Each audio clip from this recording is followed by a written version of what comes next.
Hey guys, welcome back to my channel. So आज हम पढ़ेंगे एमएससी की बुक का chapter number first, power of mind and body. So start करते हैं।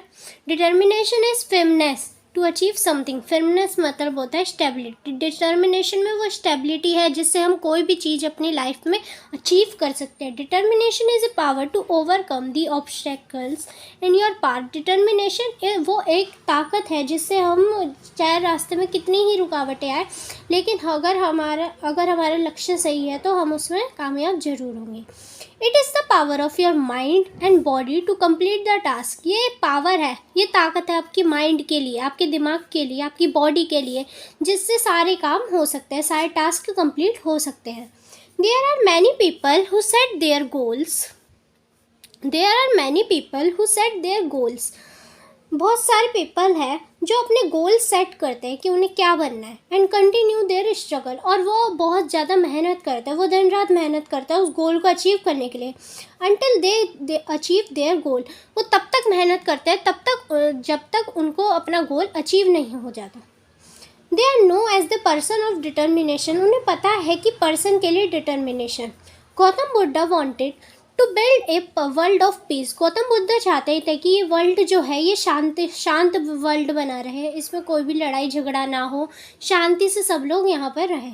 एंड नॉन वायलेंस मतलब बिना वायलेंस मतलब कि झगड़े से, नॉन वायलेंस बिना कोई झगड़े के। He achieved his goal in his lifetime, वो अचीव कर सके हर एक गोल अपनी लाइफ में। He asked people to follow a path of love, peace and brotherhood. वो बोलते थे पीपल को कि तुम उस पाथ पे चलो जहाँ पर लव हो, प्यार हो, पीस हो, शांति हो और ब्रदरहुड हो, भाईचारा निभाओ आपस में। लोगों को वो बोलते थे कि भाईचारा निभाओ, सबसे प्यार से रहो और सबको शांत रखो, शांति से रहो। Determination requires positive thinking. Determination positive thinking require करता है। You have the ability to do it, तुम में ये एबिलिटी है कि तुम ये कर सकते हो, but are the you determined to make it happen. Determination help to achieve the goal. Determination हमारी मदद करता है कि हम अपने गोल को अचीव कर पाए। Set why you are preparing yourself, prepare कर पाए, हम अपने आप को तैयार कर पाए, मेंटली भी, दिमागी तौर पर भी और फिजिकली भी। फिजिकली मतलब कि बाहर से भी, ताकि हम मेंटली भी डिस्ट्रॉय ना होए, फिजिकली भी डिस्ट्रॉय ना होए। मतलब जो हमने गोल सेट कर रखा है हम उससे पहुँचे, हम उसको अचीव करें, चाहे हमने कितना भी स्ट्रगल करे, कितनी भी लोग कुछ भी कहे, चाहे हम मेंटली ही पूरे ब्रोक क्यों ना हो जाए, मेंटली और फिजिकली, लेकिन हमें उस गोल को अचीव ज़रूर करना है। इफ़ यू लैक डिटर्मिनेशन, अगर आपके पास डिटर्मिनेशन की कमी है, you will lose and get diverted from your path. आप अपने रास्ते को भूल जाओगे, आप ये भूल जाओगे आपको किस राह पे चलना था, आपको क्या अचीव करना था। Always be firm on your goal, अपने गोल पे हमेशा स्टेबल रहे, अपने लक्ष्य को हमेशा ध्यान में रखते हुए हर एक काम करें। Try to remove obstacle that come in your way, अपने रास्ते में आपके रास्ते में जो भी रुकावट आ रही है उन सबको हटा दे। फिर determination is a way of success. फिर डिटर्मिनेशन एक तरीका है सक्सेस का। सो यहाँ पर क्वेश्चन पूछ सकते हैं क्या चीज़ है जो सक्सेस के लिए आती है, तो आएगा फिर determination. For yourself, lack of determination and feeling discourage can lead to failure. Determination की कमी से जो फीलिंग होती है वो हमारी डिस्करेज हो जाती है, and can lead to be failure, और हमें फेलियर भी बना सकती है। Strong sense of determination will lead to success in your life. एक मतलब कि जो कहते हैं ना, एकदम उसका माइंडसेट वही है कि उसे अपना गोल अचीव करना ही है। तो वो इसमें यही बात करी जाती है कि हमें एक स्ट्रॉन्ग सेंस करनी चाहिए ताकि हम अपने गोल को अचीव कर पाए, हम अपनी लाइफ में हर सक्सेस को अचीव कर पाए। कॉन्सेंट्रेट अपॉन योर गोल्स, अपने गोल्स पे कॉन्सेंट्रेट करके रखना है। And make best use of your skill to achieve your goal, अपनी स्किल्स का बेस्ट यूज़ करना है ताकि आप अपने गोल को अचीव कर पाओ। When you have decided to do something, अगर आपने डिसाइड कर लिया कि आप सब कुछ कर सकते हो, then put all your effort, तो अपनी जितनी भी सारी ताकत है वो आप उसके अंदर डाल दो, अपना बेस्ट दो हर चीज़ में, चाहे आप उस कामयाब हो या ना हो, लेकिन अपना बेस्ट ज़रूर दो, चाहे आप फेल ही क्यों ना हो जाओ, लेकिन अपना बेस्ट 100% देना अपना बहुत इम्पोर्टेंट है। टाइम, एनर्जी, टाइम भी कहते हैं ना कि समय आपके लिए नहीं रुकता, समय के साथ ही चलना पड़ता है, तो टाइम भी उतना ही दो जितने आप और कामों को देते हो। एनर्जी भी चाहिए उसके लिए, क्योंकि ताकत के बिना तो कोई काम होता ही नहीं। आपको मेंटली भी एनर्जेटिक रहना पड़ेगा और फिजिकली भी एनर्जेटिक रहना पड़ेगा। In that direction with determination but do not have two goals at the time. आप एक ही समय पर 2 गोल मत सेट करो। जैसे कि आपने सोचा कि मुझे बनना है डॉक्टर, एंड दूसरी बारी में आपने सोच लिया मुझे इंजीनियर बनना है। अगर आपको डॉक्टर बनना है तो डॉक्टर बनने के ही गोल पर ध्यान दो, इंजीनियर बनने के भी नहीं। एक टाइम पर एक ही गोल रखो। इससे रिलेटेड आपको एक स्टोरी भी बताई गई है जो कल्पना चावला से रिलेटेड है, तो पढ़ते हैं। एक second. You might have heard about Kalpana Chawla. आपको तो कल्पना चावला के बारे में पता ही होगा। Who was a great astronaut। वो एक बढ़िया ही एस्ट्रोनॉट थी, वो एक बहुत अच्छी एस्ट्रोनॉट थी।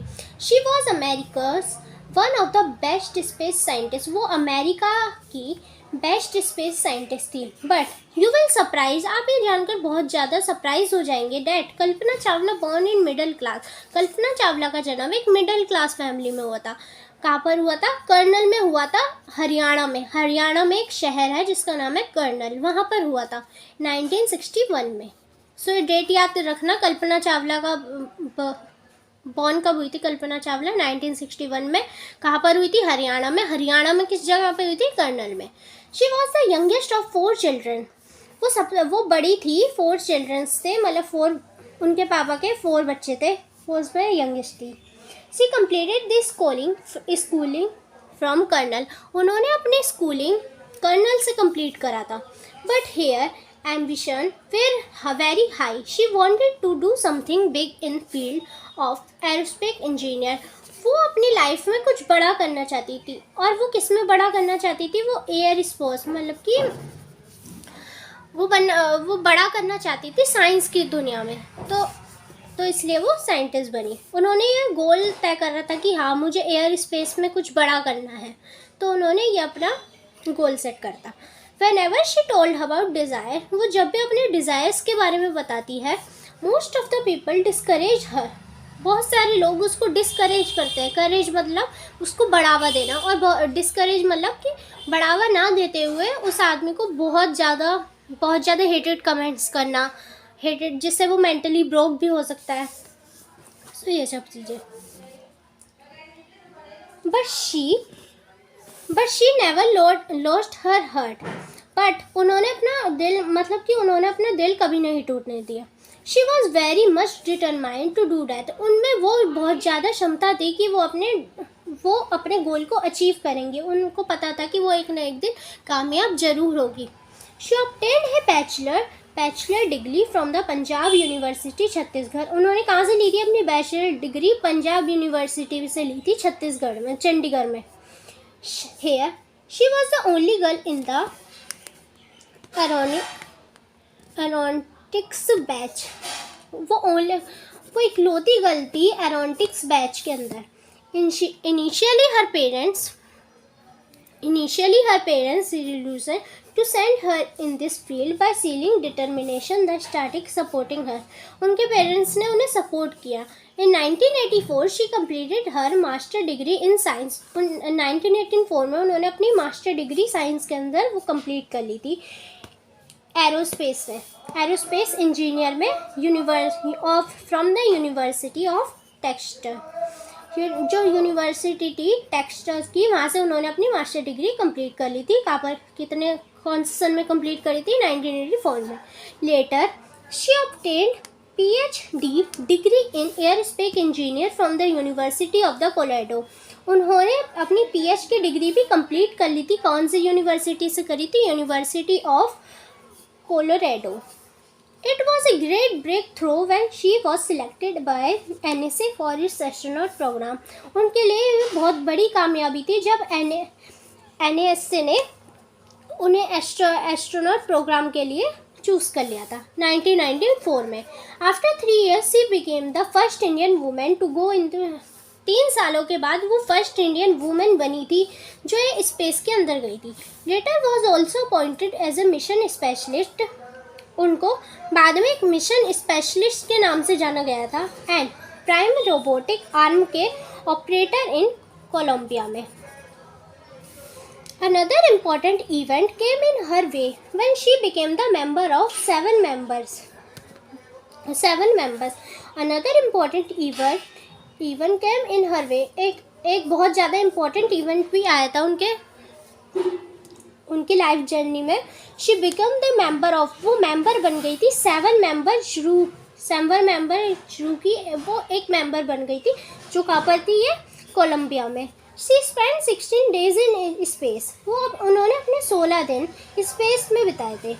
उन्होंने वहाँ पे स्टडिंग करी थी। The effect of microgravity on a variety of material. उन्होंने किसके बारे में पढ़ा था? The effect of microgravity on a variety of material. So इसके ऊपर उन्होंने पढ़ा था। It was a great moment in her life. ये उनके लिए बहुत ज़्यादा ग्रेट मोमेंट था। She was selected as a mission specialist. उनको सिलेक्ट कर लिया गया था मिशन स्पेशलिस्ट के तौर पर ऑन ए कोलंबिया में। But the mission ended with a tragedy. While returning from the space the spaceship exploded in the atmosphere. जब वो मतलब कि वापसी लौट रही थी तो एटमॉस्फेयर में अचानक से स्पेसशिप ऊपर नीचे, कहते हैं ना, ऊपर नीचे होने लग गई थी। वो इधर उधर जा रही थी, मतलब आउट ऑफ कंट्रोल हो गई थी वो। And she along with other crew members die. एंड वो जो उनके साथ अदर मेंबर्स थे उनके साथ ही वहाँ पर उनकी डेथ हो गई थी। इंस्पिरेशन के लिए क्या स्टोरी दी गई है यहाँ पे? Maharishi Agastya was one of the great knowledge. Maharishi Agastya के पास एक बहुत ज़्यादा ग्रेट नॉलेज थी। He wanted to spread Aryan civilization far and wide. वो चाहते थे कि वो आयरन सिविलाइजेशन को स्प्रेड करे लोगों के बीच में। For the purpose of unification of 2 civilization Maharishi Agastya cross the Vindhyachal ranges and clear the way of coming generation. वो चाहते थे कि वो ये स्प्रेड कर पाए लोगों के बीच में, आने वाली जनरेशन्स के बीच में, जो आगे पीढ़ी आएगी। हॉरिंग demons use to live with the provision of domination. They use to kill sons and eat up them. वो किल करना चाहते थे सेंस को और उन्हें ईट करना चाहते थे। The great knowledge and brave Augusta was determined to root the upper devil. He eliminated the demons and brought peace. He involved Tamil language उन्होंने तमिल लैंग्वेज को इन्वॉल्व करा था and its grammar in its present form। और grammar को उन्होंने present form में भी involve करा था। A dream does not become reality। इससे क्या इंस्पिरेशन मिलती है? हमें इंस्पिरेशन मिलती है कि a dream does not become reality, कि ड्रीम कभी भी रियलिटी में मैजिक से नहीं हो सकता। मतलब कि ये नहीं कि ड्रीम आपने देखा और मैं कोई मैजिक कर दिया तो वो ड्रीम पूरा हो गया। उसके लिए आपको स्ट्रगल करना पड़ता है। It takes sweet determination and hard work. इसके लिए आपको मेहनत करनी पड़ती है। इसके लिए आपको फिटनेस रहना पड़ता है। एक ही जगह स्टेबल रहना पड़ता है, तभी आपको वो गोल अचीव होता है। तो इसमें ये दे रखा है कि स्वेट रहना पड़ता है, डिटर्मिनेशन रहना पड़ता है, हार्ड वर्क करना पड़ता है उसके लिए बहुत ज़्यादा, तभी ये आपको गोल अचीव होता है। तो इसमें पूरे चैप्टर में क्या बताया गया मैं शॉर्ट में बता देती हूँ। इसमें बताया गया कि आपको गोल दे रखा है सबसे पहले बात करी गई थी कि लॉर्ड बुद्धा कहते हैं कि अपने जीवन में शांत रहो, सब प्यार से रहो, किसी को मारो मत, लड़ाई झगड़ा मत करो। तो इसमें बात ऐसे हुई थी, भाईचारा निभाओ। फिर इसमें बात करी डिटर्मिनेशन की कि अगर आपने गोल सेट कर लिया है तो आपको उसको अचीव करना पड़ेगा। कैसे अचीव करोगे? इस्टेब्लिश रहना पड़ेगा, फर्मनेस रहना पड़ेगा, उसको ज़रा सा भी अपने गोल से ध्यान नहीं हटाना, 2 गोल्स को एक टाइम पर सेट नहीं करना आपको। और इसमें बहुत सारे स्ट्रगल आते हैं, आपको हार्ड वर्क करना पड़ेगा बहुत ज़्यादा, तो तभी आपको सक्सेस मिलेगी। फिर इसमें बात करी गई थी कॉन्सेंट्रेट रहना है उस गोल पर, टाइम भी चाहिए उस गोल के लिए, अचीव करने के लिए एनर्जी भी चाहिए। फिर बात करी गई थी कि कल्पना चावला की आपको पूरी स्टोरी बताई गई थी, कैसे कैसे उनका जन्म हुआ था, फिर उन्होंने कहाँ से अपनी डिग्री ली थी, कहाँ से अपनी स्कूलिंग कंप्लीट करी थी, देन उन्होंने कैसे वो एयर स्पेस में गई थी। वो एक मिडिल क्लास फैमिली से बिलोंग करती थी। फिर बाद में बताया गया था कि आपको इंस्पिरेशन के बारे में, कि ड्रीम देखो, और लेकिन ये नहीं कि वो मैजिक से ही पूरा हो जाएगा, आपको उसके लिए बहुत ज़्यादा मेहनत करनी पड़ेगी, आपको उसके लिए काम रहना पड़ेगा। आपको ये नहीं कि वो एकदम से पूरा हो जाएगा, आपको उसके लिए बहुत ज़्यादा मेहनत करनी पड़ेगी, स्टेबल रहना पड़ेगा। तो इस चैप्टर में पूरा यही बताया गया है। अब है वो ये सारे वर्ड मीनिंग्स। ऑब्स्टेकल्स मतलब हर्डल्स, मतलब कि रास्ते की रुकावटें जितनी भी आती है, ऑब्स्टेकल्स। डिस्करेज मतलब लॉस्ट कॉन्फिडेंस, मतलब कुछ लोग होते हैं कि आपको करेज करते हैं कि हाँ आप ये चीज़ कर सकते हो। डिस्करेज मतलब कि वो नहीं चाहते कि आप ये कर सको, तो वो आपको नीचा दिखाने के लिए उल्टा सीधा बोलते हैं ताकि आप उस गोल को अचीव ना कर पाओ। तो डिस्करेज मतलब कि करेज ना करना, यही हो गया। और यूनिफिकेशन मतलब सेंट्रलाइजेशन करना। डाइवर्ट मतलब चेंज द कोर्स। ऑब्टेन मतलब गेट। क्रू मतलब पर्सन वर्किंग इन एयरक्राफ्ट।